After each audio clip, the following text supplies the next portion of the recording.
Site ವಾಪಸ್ ಕೊಟ್ಟಿದ್ದು ಹೌದು ಸಿ ಎಂ ಕೊಟ್ಬಿಟ್ಟು ಭಾಳ ತಪ್ಪು ಮಾಡಿಬಿಟ್ರು, ಸಿಕ್ಕಾಕೊಂಬಿಟ್ರು ಬಿಡ್ರಿ ಅಂತ ಹೇಳ್ತಾರೆ ಕಾಂಗ್ರೆಸ್ನವ್ರೀಗ. ಚಾನ್ಸೇ ಇಲ್ಲ. ಹಾಂ, ಅದಂಗೆ ಹೇಳ್ತಾರೆ. ಈಗಲೂ ಎಂಥ ಗಿರಾಕಿಗಳಿರುತ್ತವೆ ಅಂತಂದರೆ ಅಲ್ಲಿ ಸುತ್ತಮುತ್ತ ಅಲ್ಲಿ ಮುಲಾಮ್ ಹಾಕೋ ಗಿರಾಕಿಗಳು ಹೆಂಗಿರ್ತಾರೆ ಈ ಅಧಿಕಾರದ ಸುತ್ತಲೂ ಅಂತಂದರೆ ಈಗಲೂ ಅಣ್ಣ ನೀನು ಯಾಕೆ ಅರ್ಜೆಂಟ್ ಮಾಡ್ಕೊಂಡೆ ಸುಮ್ಮನೆ, ಈಗಲೂ ಅಯ್ಯೋ ಅಂಥ ಗಿರಾಕಿಗಳು ಇರ್ತವೆ ಬೇಕಾದ್ರೆ ಇವು. ಹಾಗಾಗಿ ನೀವು ಕಾಂಗ್ರೆಸ್ನವ್ರು ಏನು ಹೇಳಿದ್ದಾರೆ ನೋಡೋಣ. ಹೆಂಗೆ ತಪ್ಪು ಅವಳು ಮನಸ್ಸು ನೊಂದುಬಿಟ್ಟು ನನಗೆ ಬೇಡಿಕೆ ಬೇಡ ಇದು ಮಾಡಿದ್ರೆ ತಪ್ಪೆಂಗೆ ಒಪ್ಕೊಂಡಾಗತ್ತೆ. ವಿರೋಧ ಪಕ್ಷದವರು ಸುಳ್ಳು ಹೇಳೋದ್ರಲ್ಲಿ ನಿಶ್ಚೀಮರು, ರಾಜೀನಾಮೆ ಕೊಟ್ಬಿಟ್ರೆ ಮುಗಿದೋಗ್ಬಿಡ್ತಾ.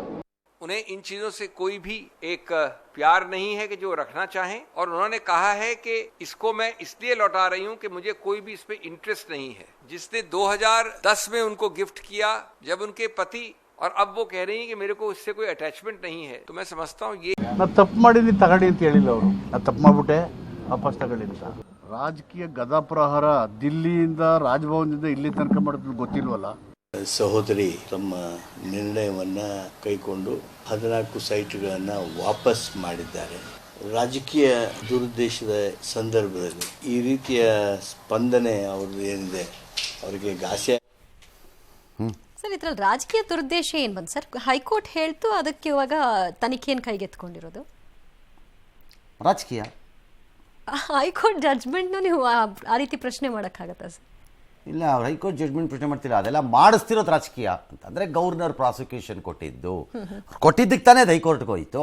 ಅಲ್ಲಿಂದ ಶುರು ಆಯ್ತು. ಇಲ್ದಿದ್ರೆ ಯಾಕೆ ಆಗ್ತಿತ್ತು? ನೀವು ಕೂಡಲೇ ಬರ್ದಾಗಿತ್ತು. ಹೈಕೋರ್ಟ್ಗೆ ಹೋಗಿದ್ದೆ ಇವರಲ್ವ ಸರ್? ಅಲ್ರಿ, ಗವರ್ನರ್ ಕೊಟ್ಟಿದ್ದಕ್ಕೆ ತಾನೇ ಅವ್ರು ಹೈಕೋರ್ಟ್ಗೆ ಹೋಗಿದ್ದಿದ್ದು, ಆಮೇಲೆ ಕೋರ್ಟ್ ಕರೆಕ್ಟು. ಅದಕ್ಕೆ ಮೊದಲು ರಾಜಕೀಯ, ಗವರ್ನರು ರಾಜಕೀಯ ಅನ್ಬಿಡ ಆರಂಭ ಮಾಡಿದ್ದೆ ಅವರು ಅಂತ ಅಷ್ಟೇ. ಇನ್ನೇನು ಹೇಳ್ತಾರೆ ಕಾಂಗ್ರೆಸ್ನವರು ಇದರಲ್ಲಿ? ರಿವರ್ಸ್ ಏನಾದ್ರು ಎಕ್ಸ್ಪೆಕ್ಟ್ ಮಾಡೋಕ್ಕಾಗತ್ತಾ ಇದರಲ್ಲಿ? ಹೌದು, ತಪ್ಪು ಅಂತ ಯಾರು ಎಸ್. ಇನ್ನು ಮೋಡ ಹಗರಣ ಸಂಬಂಧ ನಿನ್ನೆಯಷ್ಟೇ ಸಿಎಂ ವಿರುದ್ಧ ಇಸಿಐಆರ್ ದಾಖಲಿಸಿದ ಜಾರಿ ನಿರ್ದೇಶನಾಲಯ ಇವತ್ತು ಮತ್ತೊಂದು ಹೆಜ್ಜೆ ಮುಂದಕ್ಕೆ ಹೋಗಿದೆ.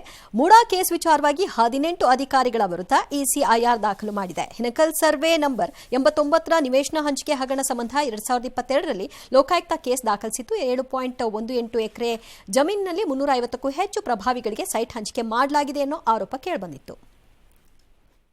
ಒಂದು ರೀತಿ ಏನೇನು ಮಾಡ್ತಾರೆ ಮಾಡಲಿ, ನನ್ನ ಪ್ರಕಾರ ಮನಿ ಲಾಂಡ್ರಿಂಗ್ ಆಗಲ್ಲ. ಇದರಲ್ಲಿ ನಂದೇನು ಪಾತ್ರ ಇಲ್ಲ, ಅಥವಾ ನಂದೇನಾದ್ರು ಆದೇಶ ಇದೆಯಾ, ಅಥವಾ ನಂದೇನಾದ್ರು ಪತ್ರ ವ್ಯವಹಾರ ಇದೆಯಾ, ಅಥವಾ कि सिद्धरामैया केस जो है, ये केस पीएमएलए का एफआईआर नया दर्ज हुआ है. ये आपने तहकीकात 3 दिन में कैसे कर ली? आप चाहते हैं पीएमएलए? कर्नाटक की जनता ने भारतीय जनता पार्टी के 113 एमएलए नहीं जिताया, बहुमत नहीं मिला, तो हमें एमएलए नहीं मिला.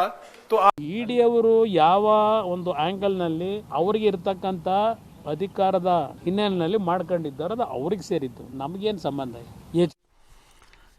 ನನಗೂ ಅನ್ನೋದು ಗೊತ್ತಿಲ್ಲ ಅದು ಹೆಂಗೆ PMLA ಬರುತ್ತೆ, ಅದು ನಾಳೆ ಯಾವ ಥರದಲ್ಲಿ ಬರುತ್ತೋ ಬಿಡುತ್ತೋ ಅನ್ನೋದು. ಬಟ್ ನಾನು ನಿನ್ನೆ ಹೇಳಿದ್ದೆ, ಇದು 4 ಜನಕ್ಕೆ ನಿಲ್ಲಲ್ಲ, ಹೌದು, ಮುಂದುವರೆದಂತೆ ಹಿಂದೆ ಮುಂದೆ ಹೋಗುತ್ತಿದ್ದು ಗ್ಯಾರಂಟಿ ಎಂದೆ ನಾನು. ಈಗ ಅಧಿಕಾರಿಗಳಿಗೆ ನೋಟಿಸ್ ಏನಿಯೋ ದಟ್ಸ್ ಓಕೆ, ಬೇರೆ ವಿಚಾರ. ಬಟ್ ಈಗ ಅವ್ರು ಯಾರೋ ಹೇಳ್ತಿದ್ರಲ್ಲ, ಇದೆ ಹೇಗೆ ಅವರು 4 ದಿನದಲ್ಲೋ 3 ದಿನದಲ್ಲೋ 7 ದಿನದಲ್ಲೋ PMLA ಅಂತ ಡಿಸೈಡ್ ಮಾಡಿಬಿಟ್ರು. ಹೆಂಗೆ 4 ವರ್ಷದ ಹಿಂದೆ ಆಗಿದ್ದ ಘಟನೆ ನಾನು ನಿನ್ನೆ ಆದಂಗೆ ಕಾಂಗ್ರೆಸ್ ಸರ್ಕಾರ ಡಿಸೈಡ್ ಮಾಡಿದೆ? ನನ್ನ ಹತ್ರಕ್ಕೆ ಬನ್ನಿ, ಅದಕ್ಕೆ ಪ್ರಶ್ನೆ ಕೇಳ್ತೀನಿ, ಉತ್ತರ ಕೊಡಿ ಫಸ್ಟು. ಹೇಗೆ ನೀವೇನು ಮೇಲಿಂದ ಇಳಿದು ಬಂದ್ಬಿಟ್ಟಿದ್ದೀರಾ ಕರ್ನಾಟಕದ ಆಫೀಸರ್ಗಳು?